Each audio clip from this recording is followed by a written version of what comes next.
Hey guys, it's Amber from NotableInk.com, and I am so excited to be sharing a new die for Simon Says Stamps DieCember release. This is the Best Is Yet to Come die, and it's available now. So I'm going to start by using a water dropper and just adding just a little bit of water to each one of my pans. I'm using Lettersparrow paint, and this is in Paris Green, Bronze, and Caput Morta. And I have a small scrap piece of Saunders Waterford High White Rough paper.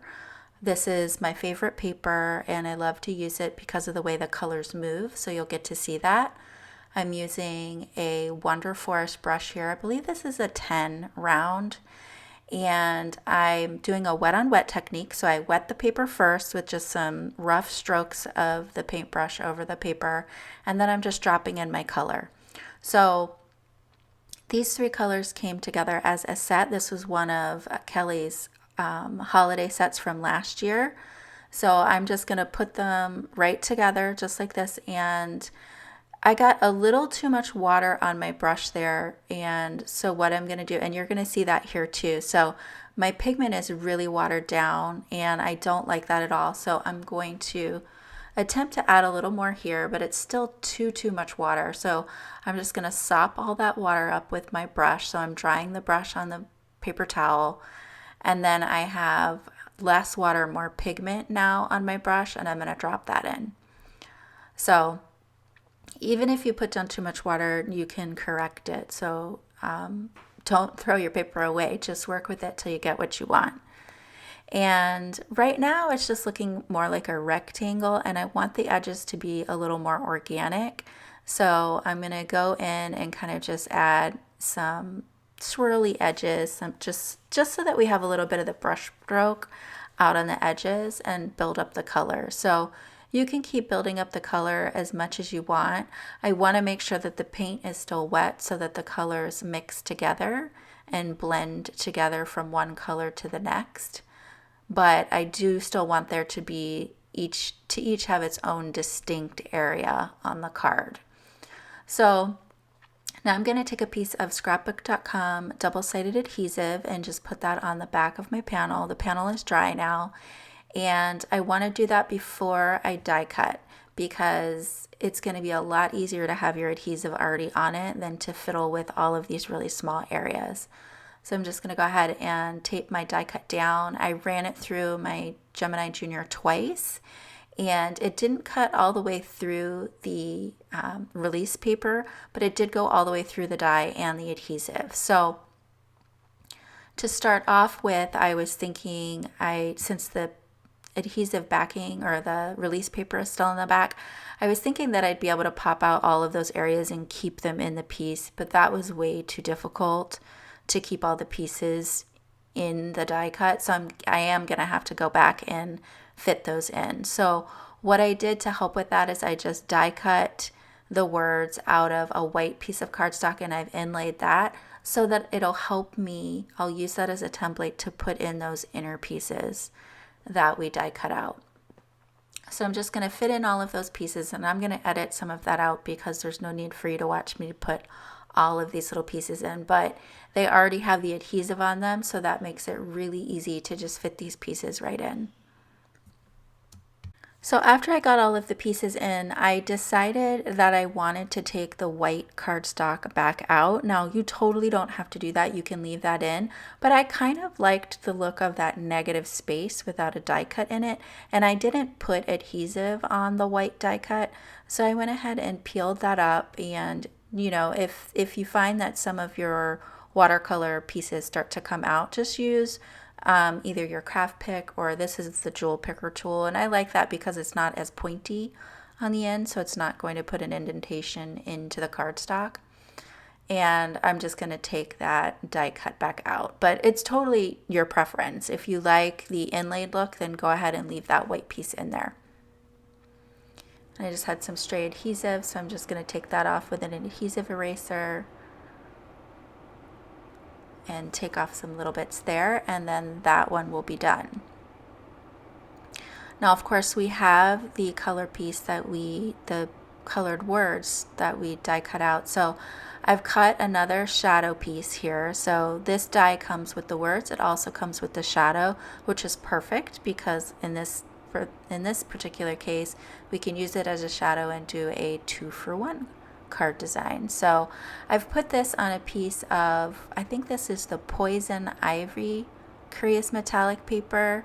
I'll have the specific paper listed down below, but it's a cream colored metallic paper, and I thought that that would go nicely with the Caput Mortem or that brown watercolor and the bronze watercolor that we had.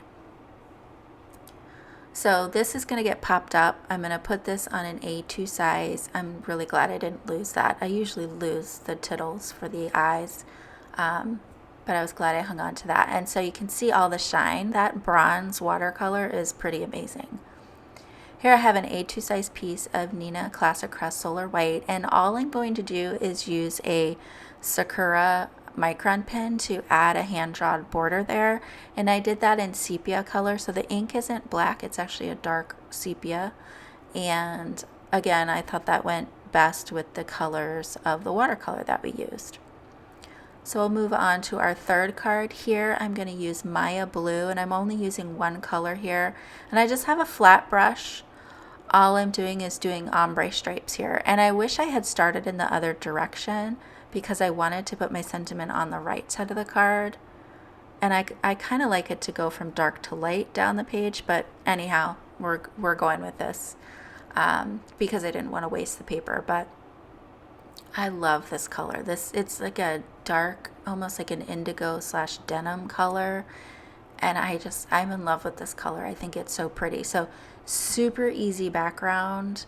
You know, pretty much your flat brush is going to do all of the work for you. So if you wanted thinner stripes in between, you could just use either a round brush or a smaller flat brush, or even just use the other side of the flat brush and get that. So here I've die cut out the handwritten word die from, this is now Lapis Lazuli Metallic Cardstock, and I've also cut the shadow out of Vellum.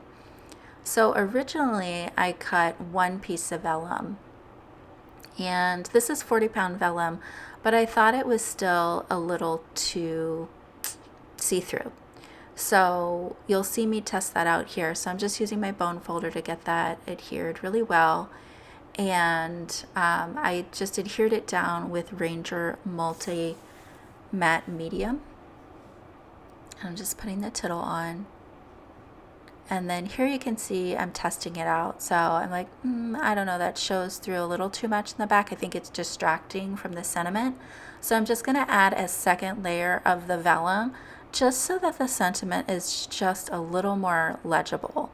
And I think that that really helps. That's something that I do, I'd say more often than not, especially if I have a word die that is kind of more dainty like this. Like these aren't really thick letters like maybe your block letter dies would be.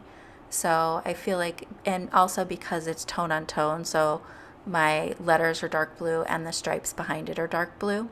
So it just needs a little something extra to set it apart from that background. So I'm just getting those adhered, and then of course the adhesive is easily hidden behind the dark cardstock there. And then I will get that adhered down to the card, and I also add a whole bunch of sequins to this. So I have a sequin pack there from Simon Says Stamp and some clear sequins. So that pack has some navy blue ones in it. So I just kind of throw on some navy blue ones and then those silver ones that you see up above. And you'll see the card and the end just has a ton of them. I basically just threw them down and like adhered them all. So, which I don't normally do, but I don't know, it kind of looked festive. So here I'm just kind of figuring out the placement of my sentiment. I don't want it completely in the center, so thinking of the rule of thirds, I have it offset just a bit to the right. And here's the set of 3 cards here. Some just really quick cards. You know, when you have a large die sentiment like this, it's really easy for that to carry the card and for that to be the focus of the card. So your cards will come together really quickly, and I love the 2-for-1 cards as well. Be sure to hit that like and subscribe button if you enjoyed this video. It totally helps me out. And check out the rest of the DieCember release. There's so many great products to see.